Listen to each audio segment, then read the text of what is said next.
2022 के विधानसभा चुनाव को लेकर सभी राजनीतिक दलों ने तैयारियां शुरू कर दी हैं। वहीं समाजवादी पार्टी ब्राह्मणों को लेकर काफ़ी गंभीर है। समाजवादी पार्टी में जो भी ब्राह्मण नेता हैं वह आपसी गुटबाजी में उलझे हुए हैं। ऐसे में समाजवादी पार्टी इनसे निपटने की रणनीति बना रही है कि ब्राह्मण को रिझाने के काम में हर पॉलिटिकल पार्टी लगी हुई है और बहुत आसान काम नहीं है, क्योंकि कहा जाता है कि 3 कनौजिया 13 चूल्हा। कनौजिया एक सिंबलिज्म है, यानी किसी भी ब्राह्मण की कोई भी कौम, कोई भी उपजाति होगी तो उसके बहुत बाइफर्केशंस होंगे। और ब्राह्मणों ने खुद अपने अंदर 3 का 13 का बंटवारा कर रखा है। गर्ग गौतम सांडिल का कर रखा है, उपभूत का कर रखा है। तो इतने बंटवारे उनके अंदर हैं कि उतने तरह के लीडर तैयार करना मुश्किल है। लेकिन एक बात बिल्कुल सही है कि इस बार ब्राह्मण परेशान है, निराश है। वह एक बार फिर ये अप्रूव करना चाहता है कि उसके वोटों के बिना कोई सरकार नहीं बन सकती है, और अखिलेश यादव उसे श्रेय देने को तैयार हो गए तो निश्चित तौर से वो उन्हें वोट दे सकता है। अपार्ट फ्रॉम छोटे छोटे नेता अलग अलग रास्ते चल रहे हैं, यानी ब्राह्मणों के जो सपा में छोटे नेता हैं, बड़े नेता हैं, वो अलग अलग रास्ते चल रहे हैं तब भी, क्योंकि यह श्रेय एक बार मायावती जी ने दिया था जब उन्होंने एक नारा दिया था कि ब्राह्मण शंख बजाएगा, हाथी दिल्ली जाएगा। तो उस समय के बाद से ब्राह्मण कंसोलिडेट हुआ, ये वोट बैंक हुआ। तो आज की तारीख में वो ये जान रहा है कि पिछली सरकार हमने बनवाई, पर इस सरकार बनवाने का श्रेय मेरे हिस्से नहीं आता है।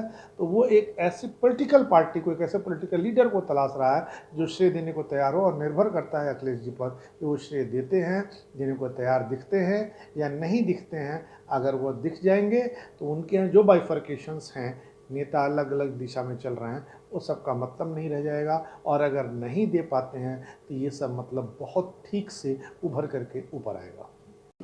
देखिए, चैलेंज तो है, लेकिन समाजवादी पार्टी कोई डेमोक्रेटिक ढंग से उस तरह चुनी हुई पॉलिटिकल पार्टी नहीं है जिस तरह की पॉलिटिकल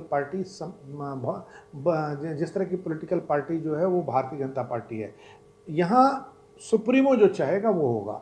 ये सिंगल मैन आर्मी वाली पार्टी है, तो सिंगल मैन जो चाहेगा होगा। इसलिए मैं ये कह रहा हूँ कि अगर अखिलेश यादव इस बात के लिए तैयार हो गए कि वह ब्राह्मणों को अपनी सरकार बनाने का श्रेय देना चाहेंगे, तो ये सारे बाइफर्केशंस जो हैं, जो इनके नेता अलग अलग दिशाओं में चल रहे हैं, इसका मायने, इसका मतलब ख़त्म हो जाएगा। और अगर नहीं कर पाएंगे तो ये मतलब और उभरेगा और बढ़ेगा, और अल्टीमेट ब्राह्मण उनके पास से भी चला जाएगा। मैंने एक प्रयोग किया जिसमें उन्होंने नारा दिया कि ब्राह्मण शंख बजाएगा, हाथी दौड़ा जाएगा, हाथी दिल्ली पहुंच जाएगा।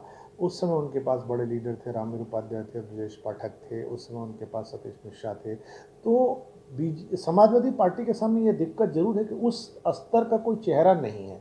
जब मुलायम सिंह जी पॉलिटिक्स करते थे तब उनके पास जरूर जनेश्वर मिश्रा जैसा चेहरा हुआ करता था।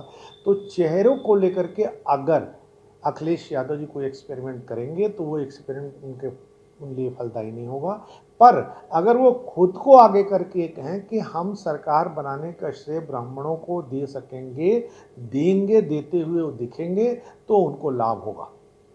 बताते चले कि प्रदेश में 2007 में बहुजन समाजवादी पार्टी ने सोशल इंजीनियरिंग का प्रयोग किया था।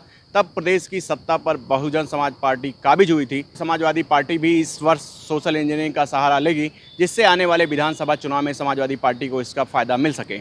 अजय कुमार मिश्रा, ईटीवी भारत, लखनऊ।